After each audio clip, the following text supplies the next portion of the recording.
Good evening. It's a great privilege to say a few words about two extraordinary books and two extraordinary individuals.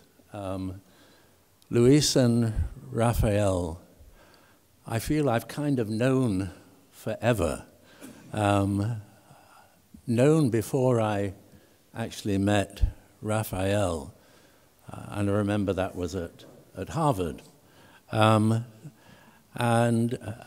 Luis, in a different way, both inspirational for me, hugely respected figures, and architects of extraordinary power and genius. Rafael, through his built works and also teaching, and Luis overlapping also in the academic world and through his writings, critics, and both of them perhaps more recently, in a personal way, Luis, who curated the works, the rooms in the foundation, and Rafael, who so generously hosts and suffers the inconvenience of visiting graduates from all over the world who do workshops and visit his studio. Coming to the two books, which are really the subject of this evening, I, through the books, discovered that Luis was, between 1993 and 2006, wrote a weekly architecture column in El País. And that was really an extraordinary period. It's the last 7 years of the last century and the first 2 years of this century. And as he notes in the introduction to the first book, covers the optimism that followed the fall of the Berlin Wall in 1989 and heralded the fear that followed the collapse of the Twin Towers. So in a way, it's these essays come together as an extraordinary chronicle where the architecture becomes a kind of vehicle for the context, the political context, the economic, the political, the social.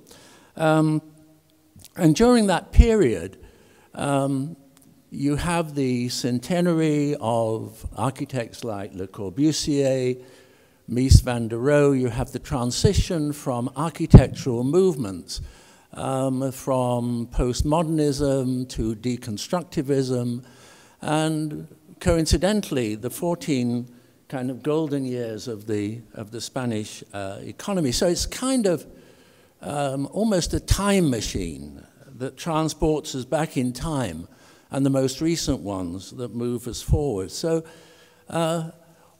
what I found so special about the books was the combination of your extraordinarily perceptive eye and the incisive, equally perceptive way of transmitting that down into the written word. But the book, for me, again, exists at another level. As I just turn the pages, as an abstraction, it's almost like a kind of musical score because the format is a regular format, and the balance between the written word, the black and white photographs, occasionally a black and white cartoon, a color photograph, it's extraordinary combination. I have a daughter who's studying the history of architecture at Harvard, and when I got the two books, I got a phone call from her, and I said, you know, I've got these books, and there's a phrase when book reviewers review a book, It's called They're a Page Turner. I couldn't put them down. And she said, you know, I'm doing a course on landmark buildings. And I said, well, Paola, these books are absolutely essential reading. So it's not just Paola. I think for me, for all of us, it's essential reading, and such a great pleasure and such a privilege to present it. Thank you. Thank you.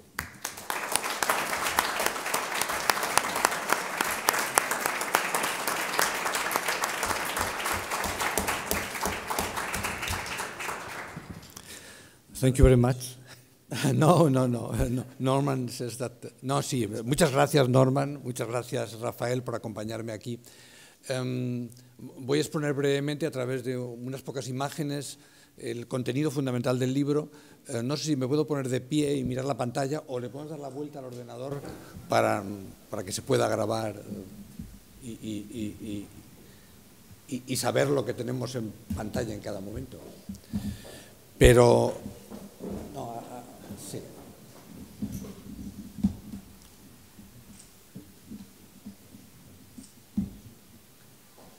Está perfecto, sí. Bueno, antes de nada, como es lógico, mi agradecimiento no solamente a Norman y a Rafael, que me acompañan aquí, sino a Elena, que no ha querido estar en la mesa, pero que, a fin de cuentas, es la directora de orquesta de todo esto, ¿no? De esta galería y de tantas cosas, y de la fundación, y de tantas aventuras españolas de Norman y de su mundo, ¿no? El libro, como veis, son 2 volúmenes.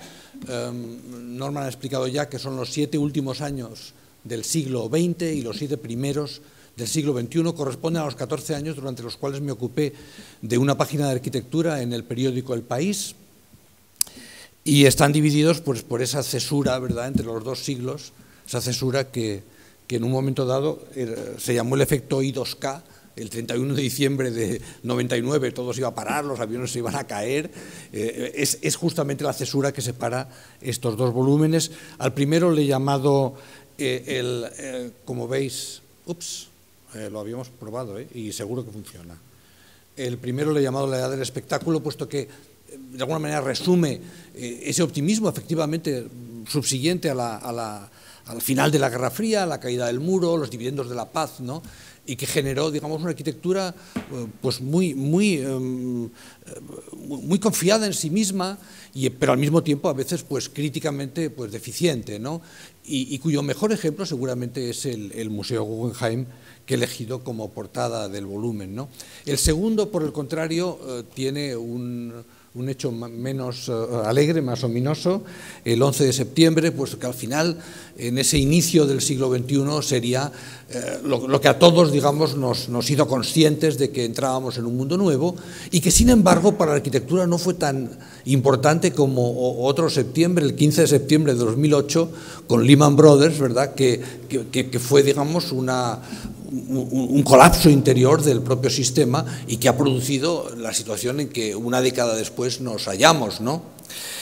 Con todo, efectivamente, en el terreno simbólico y en el emotivo, esto fue un hecho de una importancia histórica evidente, y de una importancia no solamente histórica, sino arquitectónica, porque no en vano se derribaron 2 edificios que eran símbolos del poder financiero y también militar norteamericano, y lo hicieron un grupo de jóvenes, casi todos egipcios, dirigidos por Mohamed Atta, que era un arquitecto que se había titulado en el Cairo y que estaba haciendo su doctorado sobre arquitectura posmoderna en Hamburgo. Es decir, que era un arquitecto también el que guiaba a estos jóvenes que atacaban a Occidente, pero también atacaban a los símbolos arquitectónicos de la modernidad. Bien, efectivamente, muchos de estos asuntos se cuentan aquí, procurando siempre, al hablar de arquitectura, hablar de más cosas, ¿no? De manera que he intentado con estos 2 volúmenes hacer como un retrato pixelado de nuestro tiempo. En fin, los artículos aparecían en El País normalmente con una sola imagen, como esto que ven. Este fue el primer artículo, que se publicó el 8 de enero de 1993, y siempre intentando mezclar Entonces aquí hablaba, pues claro, de la deconstrucción, de Philip Johnson, de cómo esas torres inclinadas hablaban de esa voluntad de crear una arquitectura fracturada, pero al mismo tiempo hablaba de lo que suponían, digamos, para nosotros, ¿no? En España, pues la historia de Javier de la Rosa, de los Albertos, de todos los nudos económicos que la Plaza de Castilla tuvieron lugar, y también el declive de la Rosa hacía alusión al agotamiento del proyecto político socialista por entonces, ¿no? De manera que muchos otros artículos hablan de la arquitectura y hablan de muchas más cosas, ¿no? Y lo que quiero mostrar es cómo, digamos, se han reproducido ahora en el libro. Ahora, lo que era, digamos, una sola página se ha convertido en 4. Es una edición bilingüe, o sea que tiene el texto y también su traducción al inglés. Y claro, con más imágenes que permiten una visión más completa del asunto.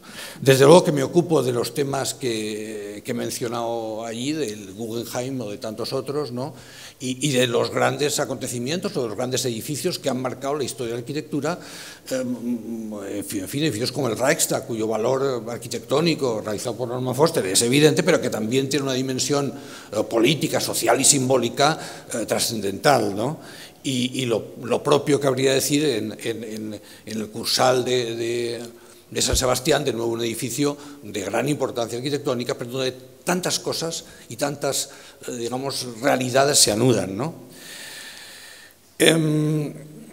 Al final, es cierto, ¿no? La etapa, digamos, que se inicia en el año 2000 tiene un elemento de incertidumbre. Digamos, el clima social ha cambiado, el optimismo que había reinado en la anterior década se ha desvanecido, y entonces, bueno, a mí me tocó como periodista del País escribir y tener la ocasión de cubrir, ¿verdad?, acontecimientos históricos como este. Ahí hay un par de artículos incluidos en el libro, pero yo escribí media docena entonces, ¿no?, porque aquí hago solamente una selección de los más significativos, ¿no? Y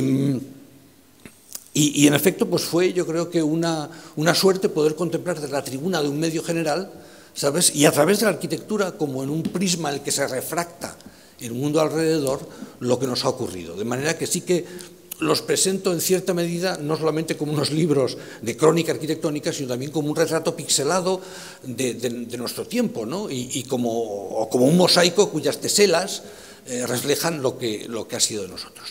Quiero contar brevemente algunos aspectos de la cocina del libro, solo para introducir. Bueno, el libro está ordenado de una forma un tanto maniática, o sea, cada año, digamos, hay un artículo por mes y un artículo por estación, con un prólogo y un epílogo. El número total de artículos, que es una cosa que le gustó a Norman y que ahora no ha mencionado, y es que todos son potencias de 2, son 256 artículos en 512 páginas cada volumen, en total 1024 páginas. Podría decir 1000 y pico, pero no, es que son 1024, porque es 2 elevado a 10, ¿no?, y el otro es 2 elevado a 9. O sea, todo tiene una cierta voluntad de poner orden en el desorden desesperado del mundo, aunque sea a través de estas herramientas, y no solamente orden en esto, sino también, pues lógicamente, a través de los índices, que como ven, después de un índice general, cada uno de los años tiene este índice, y estos, por ejemplo, son los índices de materias de uno de los volúmenes, y luego tienen también unos índices alfabéticos que ayudan, digamos, a utilizarlos. En conjunto,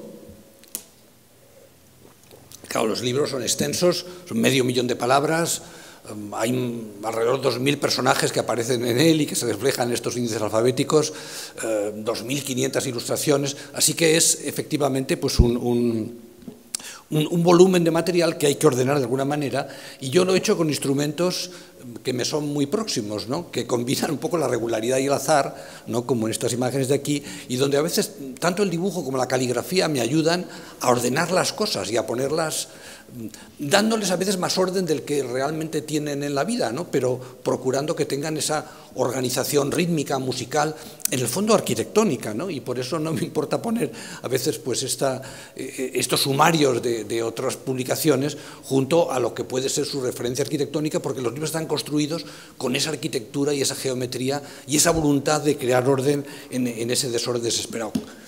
Claro, Esto en cuanto a lo que toca a las palabras, ese 500.000 de palabras están ahí incluidas, pero también hay que hablar de las imágenes, que son muy importantes. Yo digo que efectivamente que hay algo de pensamiento visual, como los arquitectos estamos acostumbrados a pensar con los ojos, ¿no? Y efectivamente, ¿qué hacemos con las imágenes? ¿Cómo las ordenamos? Podemos hacer como Warburg en los años 20, con 40 tableros de madera forrados de tela negra donde ponía las fotos, ¿no? Podemos hacer como Malraux a principios de los 50, con un libro extendido delante de él. Uno y otro, tanto Warburg como Malraux, quisieron hacer museos sin paredes, museos virtuales, ¿no? A través de la fotografía, a través de las herramientas visuales de comunicación. Y yo pues no he hecho una cosa muy distinta, ¿no? Y en muchos sitios, ¿no? Esta especie de orden pues en que se relacionan, en fin, arquitecturas con tipos de mirada. Son cosas en las que no voy a entrar pero simplemente quiero decirles que detrás de todo este orden rítmico musical hay una voluntad también de orden intelectual. Y desde luego, digamos, una voluntad, digamos, de calidad literaria, ¿no? A veces un poco, pues, en fin, pues excesiva, digamos, en su voluntad de regularidad y entonces, pues, un cierto abuso de las aliteraciones, de los oxímoros, ¿no? Pero dentro, digamos, de que tenga una calidad de página. Me gustaría que cada apertura del libro fuera tanto literariamente disfrutable como visualmente atractiva, ¿no? Y son muchas, ¿no? Y a fin de cuentas, ¿cómo lo intento conseguir? Pues a través, bueno, como aquí Villalpando y el Templo de Salomón, dándole una estructura de orden a cada página que es de una extrema rigidez, o sea, una malla modular que se respeta de manera, pues en fin, pues muy sistemática, testaruda, ¿no? en todo el libro, ¿no? Y para esto me ayudo del dibujo. Yo trabajo, bueno, yo sigo manuscribiendo todo lo que escribo y también dibujando todo lo que luego voy a publicar, ¿no? Y entonces esta especie de pequeños dibujos, de ilustraciones, de edificios, me sirven para ordenar lo que luego quiero contar. En este caso era sobre Herzog de Meuron, primero dibujas todo y luego puedes empezar a ordenar estas cosas en la página, ¿no? Y tantas otras veces, ¿no? En que al final el libro lo piensas desde su condición visual, ¿no? Porque, como digo, los arquitectos tenemos una mirada codiciosa y nos apropiamos del mundo a través de las imágenes. Y junto a eso también, pues bueno, esta especie, digamos, de vicios por los que tantas veces me critican, por ejemplo, este texto, bueno, en el que todos los títulos absolutamente son heptasilábicos, pero bueno, como son también los títulos de años alejandrinos, en fin, o los dos de los dos volúmenes, ¿no? Pero bueno, como digo, lo que es más difícil es hacerlo en los dos idiomas. Cuando lo he intentado en español e inglés es mucho más difícil. En español, al final, pues el heptasílabo sale solo porque, en fin, con 4 sílabas más es un decasílabo y obviamente el alejandrino son 7 más 7. Alguien me pregunta, ¿por qué años alejandrinos? Bueno, por 2 motivos, me lo preguntaba Antonio el otro día en la academia. ¿Por qué años alejandrinos? Bueno, pues en fin, como sabéis, un alejandrino son 14 sílabas, 2 hemistiquios de 7 sílabas, heptasilábicos separados por una cesura, y como ha dado la casualidad de que los 14 años tuvieron esta cesura y entre ellos, pues lo he llamado alejandrino, pero también porque vivimos tiempos alejandrinos, es decir, tiempos, digamos, pues helenísticos en el fondo, ¿no? Tiempos, no es el momento de las vanguardias heroicas, de esos momentos de clasicismo, de la modernidad, sino los tiempos, digamos, pues yo creo que cultos, prósperos, a veces colosales, muy semejantes a los que se hizo en esta etapa alejandrina o helenística, ¿no? Pero al mismo tiempo que todo eso también un poco crepusculares, ¿no? Y eso es lo que me hacía llamarle a esto años alejandrinos. Pero no quiero aburrirles más, simplemente decirles que tanto en imágenes como en los textos, mi voluntad un poco casi es de hacer caligramas, es decir, con lo que escribo, construir también imágenes, ¿no? Y entonces, por ejemplo, estos textos en los que estas 20 piezas, ¿no? se organizan de esa forma musical, pues tienen algo de arquitectónico, como he procurado hacer en cada una de las aperturas de estos 2 libros, ¿no? En esas 2 elevado a 10 páginas que les invito a hojear. Muchas gracias.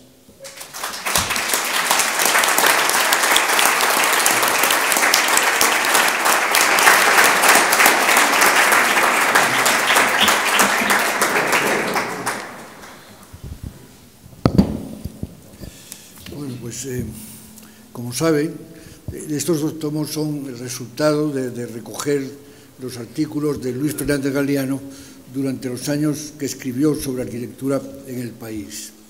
Y lo primero que me gustaría decir, que este simple mecanismo de haber ordenado y encuadrado sus artículos, como ven, le ha explicado todavía muchas cosas más, porque el libro pretende también, desde su condición de caligrama, mostrar hasta qué punto las páginas del libro tienen sustancia y contenido en sí mismos. Pero el origen, no cabe duda que son los artículos. Y al verlos ordenados y encuadrados, ha supuesto un importante cambio, puesto que hemos pasado de un género literario concreto, el artículo, en el que Luis Fernández Galiano es un maestro, a la historia, otro género literario completamente diverso, una sustancial transformación.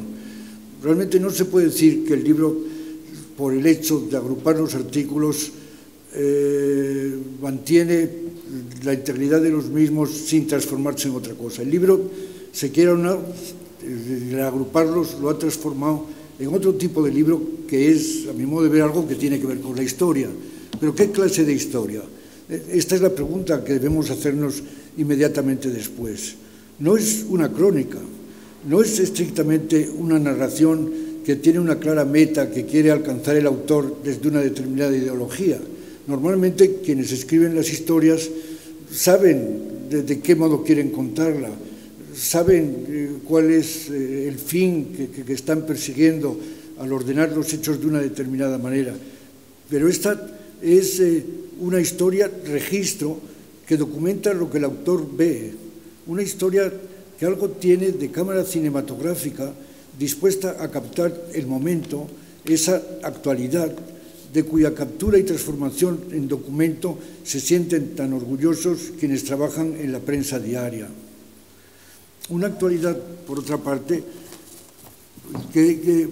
con un amplio horizonte, con un dilatado punto de vista que a un tiempo que nos ilustra acerca de lo que es un edificio, lo sitúa en un contexto en el que cuenta la política, la economía, el mundo de las ideas, la cultura, la vida entera en una palabra.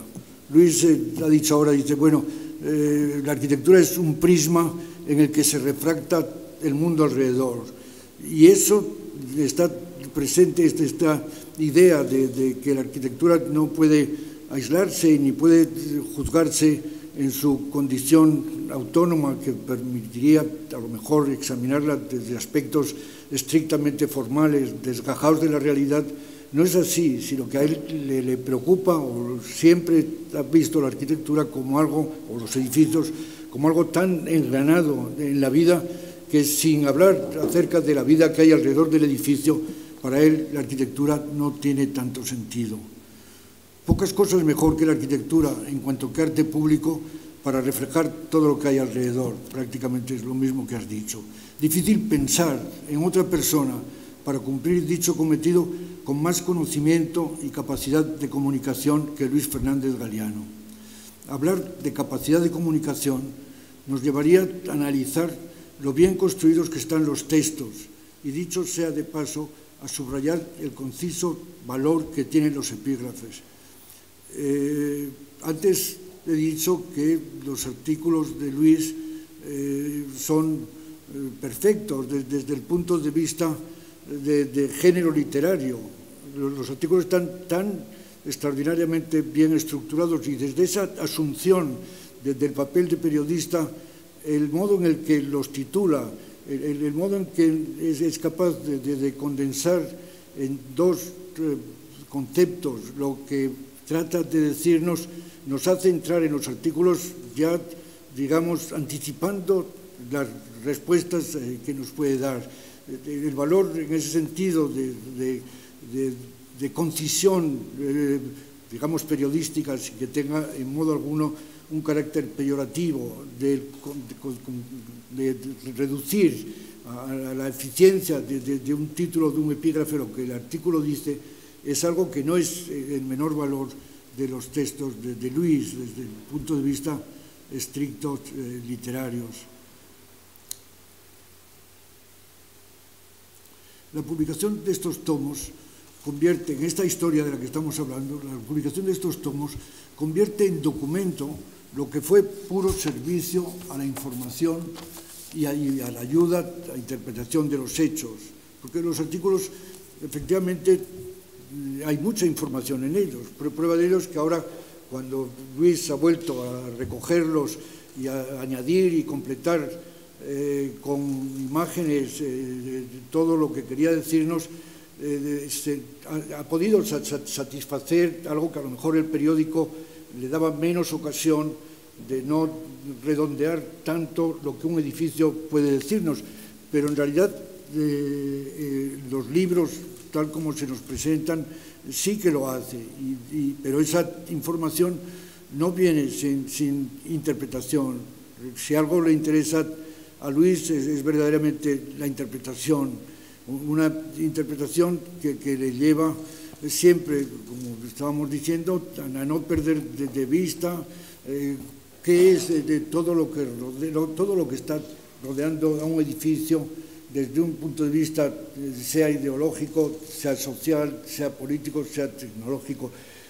Hoy mismo, en la presentación que él ha hecho, la descripción de estos años, haciéndonos ver la importancia de ese mundo fuera de nosotros que cambia, queramos o no, y que hace de la caída de las torres realmente un hecho histórico que transforma incluso el sentido que la arquitectura tiene para nosotros, la arquitectura y tantas otras cosas. Los artículos han sido revisitados y publicados con imágenes que completan los que se publicaron en su día y que nos hacen volver a revivir experiencias que hoy son ya tan solo memoria.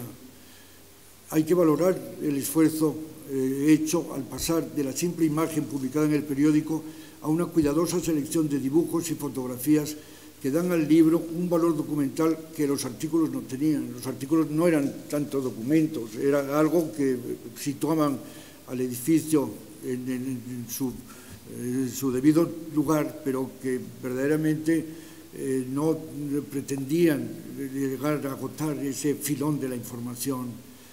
Sin duda, el autor ha querido reforzar sus palabras con las imágenes. Entiendo que en algunos momentos ese trabajo ha llegado a suponer para Luis una valiosa labor de autocrítica. Realmente a mí me ha sorprendido al leer o al ojear el libro en encontrarme con cosas que ya estaban casi olvidadas en mi memoria. O sea, está olvidado el proyecto de Herzog que se queda sin hacer en Jerez, o los edificios que construye Rossi casi a hurtadillas en América y que apenas si se recuperan en las publicaciones que se hacen de su obra. Realmente el libro en esa condición de crónica, no de registro, mejor que crónica, no diré automático, pero sí continuo de lo que va pasando en el tiempo, sin que haya ese propósito de informar la crónica con una voluntad de llevar la continuidad de los acontecimientos a una determinada conclusión o meta.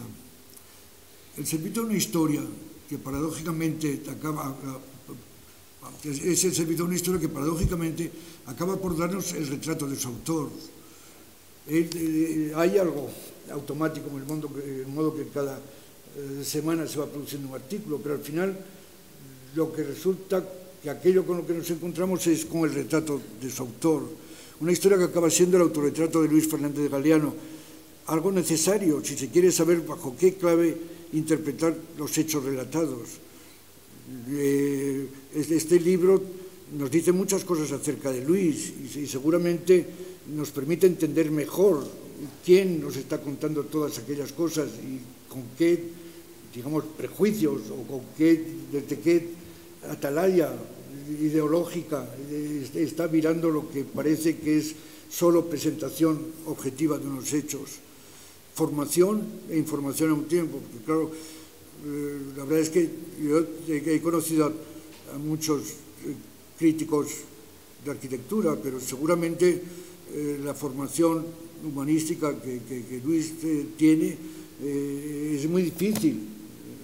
Es muy difícil encontrar la curiosidad intelectual de Luis en muchos otros de los que, digamos, son sus colegas.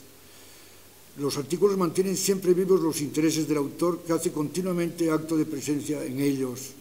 Él lo sabe, y de ahí que cite a Borges, cuando en el prólogo de su libro El Hacedor, el libro de Borges, escribe estas líneas estupendas que recoge Luis. Dice: de cuantos libros he entregado a la imprenta, ninguno, creo, es tan personal como esta colectiva y desordenada silva de varia lección. Un hombre se propone la tarea de dibujar el mundo. A lo largo de los años puebla un espacio con imágenes de provincias, de reinos, de montañas, de bahías, de naves, de islas, de peces, de habitaciones, de instrumentos, de astros, de caballos y de personas. Pero antes de morir descubre que ese paciente laberinto de líneas traza la imagen de su cara.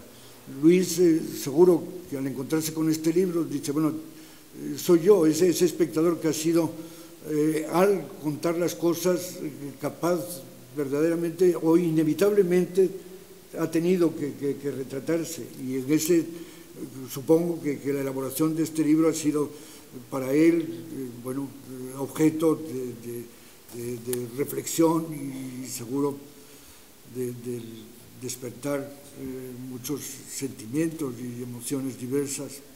Dicho todo esto, me gustaría decir algo a propósito de cómo leer estos libros. Naturalmente, cabe la lectura discontinua, artículo tras artículo, sin obligarse a la secuencialidad que acompaña a los libros. Cabe elegir un asunto específico o la obra de un arquitecto concreto. Los índices están preparados de modo que se puede escoger el artículo que se busca o considerar lo que ha sido la labor de un arquitecto a lo largo de los 14 años. Todos los arquitectos, digamos que muchos de los arquitectos que han hecho cosas importantes en estos 14 años están cubiertos en los libros. La discontinuidad, por tanto, está garantizado que el libro puede leerse discontinuamente. Pero quisiera plantear la alternativa opuesta, una lectura en continuidad.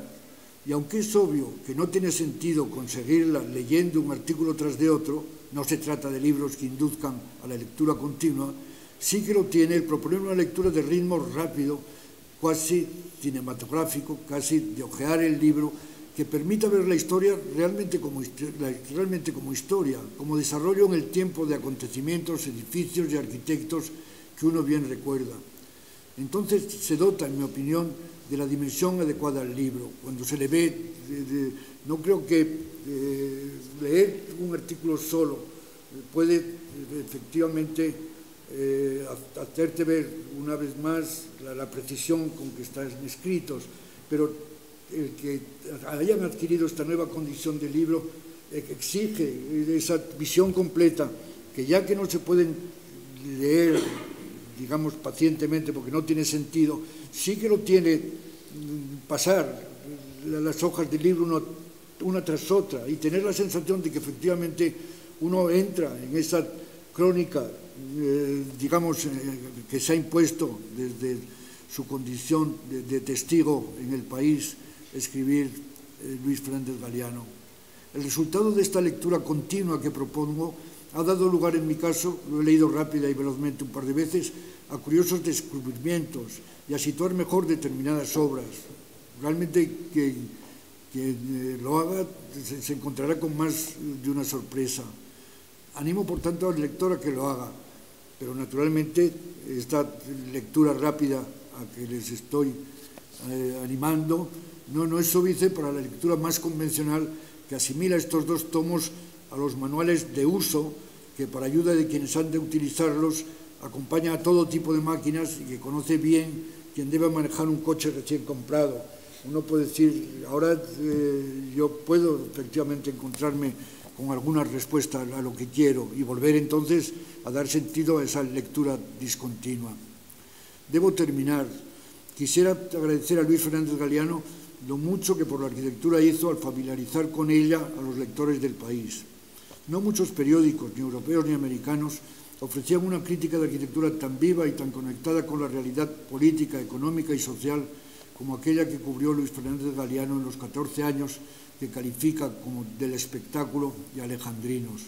Sus artículos en El País contribuyeron a levantar el nivel de conocimiento arquitectónico de sus lectores. Hay que felicitar por ello muy sinceramente a Luis Fernández Galiano y felicitarnos todos porque estos 2 tomos nos permitan acceder a unos artículos que mantienen vivo el interés que tuvieron cuando se publicaron. Pues muchas gracias.